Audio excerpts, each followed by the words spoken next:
اللہ تبارک و تعالی نے مملکت خداداد پاکستان کو اپنے فضل اور کرم سے ہی وجود بخشا تھا، اور پھر رب ہی رحمت فرماتا ہے اور ہر دشمن سے اس کی حفاظت فرماتا ہے۔ اللہ کریم نے تمام دشمنوں کے شر سے اس وطن کو نہ صرف محفوظ رکھا بلکہ اللہ تعالیٰ نے اس وطن عزیز کی بہادر اور مسلح افواج کو پوری دنیا کے اندر سرخروئی اور کامیابی بھی عطا فرمائی۔ آج ہم سب جمعۃ المبارک کے اس خصوصی موقع پر اللہ کی بارگاہ میں شکر ادا کر رہے ہیں اور اظہار تشکر اس موقع پہ کر رہے ہیں کہ جس نے اس وطن عزیز کو اتنا عروج عطا فرمایا کہ پوری دنیا میں اللہ تعالیٰ نے اس وطن کے وقار کو بلندی عطا فرمائی، وقار اور عظمت نصیب فرمایا۔ سورہ صف کی آیت نمبر یہ 4 ہے۔ اللہ کریم نے فرمایا ان اللہ یحب الذین یقاتلون فی سبیلہ، فرمایا بے شک اللہ ان لوگوں سے محبت کرتا ہے جو اس کے رستے میں جہاد کرتے ہیں۔ اور کیسے جہاد کرتے ہیں؟ صفاً، صفیں بنا کر، کأنہم بنیان مرصوص، اور اس طرح کی دیوار بنا کر جو سیسا پلائی ہوئی دیوار ہے، نہ ٹوٹنے والی دیوار، بنیان مرصوص۔ اس طرح سے وہ اللہ کے رستے میں جہاد کرتے ہیں تو اللہ ان سے محبت کرتا ہے۔ یہ جو بنیان مرصوص والے ہیں رب ان سے محبت فرماتا ہے۔ اللہ تبارک و تعالی ان کو دوست رکھتا ہے۔ اللہ کریم ان لوگوں پر نظر عنایت فرماتا ہے۔ ہمارے دشمن کو تو یہ کہنا بھی نہیں نہ آ رہا تھا کہ بنیان مرصوص کیا ہے، ان کو تو سمجھ نہیں نہ آ رہی تھی کہ یہ کیا حکمت عملی ہے اور کیا یہ طریقہ ہے۔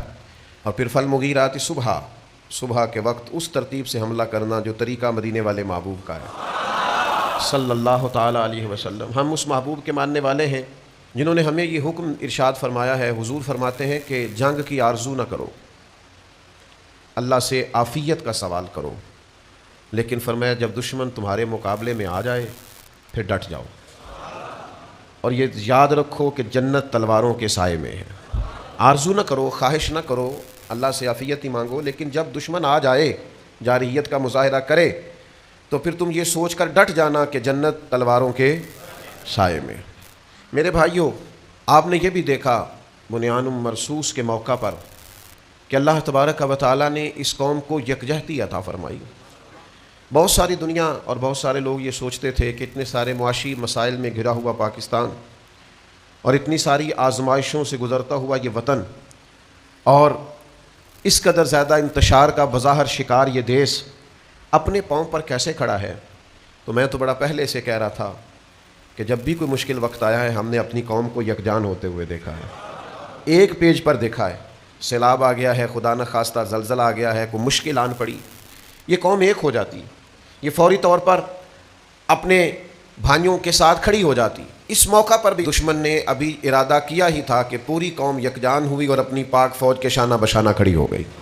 اس کا نتیجہ یہ نکلا، بعض اوقات یہ ہوتا ہے کہ آپ صرف للکارتے ہی ہیں، بعض اوقات یہ ہوتا ہے کہ آپ صرف ارادہ ہی کرتے ہیں، آپ صرف پروگرام ہی بناتے ہیں، آپ صرف طے ہی کرتے ہیں تو آپ کا دشمن ڈر جاتا ہے۔ یہ اکثر آپ کو دیکھنے کو ملے گا، سننے کو ملے گا، اور یہ آپ ملاحظہ کریں گے کہ پورے طور پر آپ نے ابھی صف بندی بھی نہیں کی ہوتی کہ دشمن بھاگنا شروع کر دیتا ہے، ڈرنا شروع کر دیتا ہے۔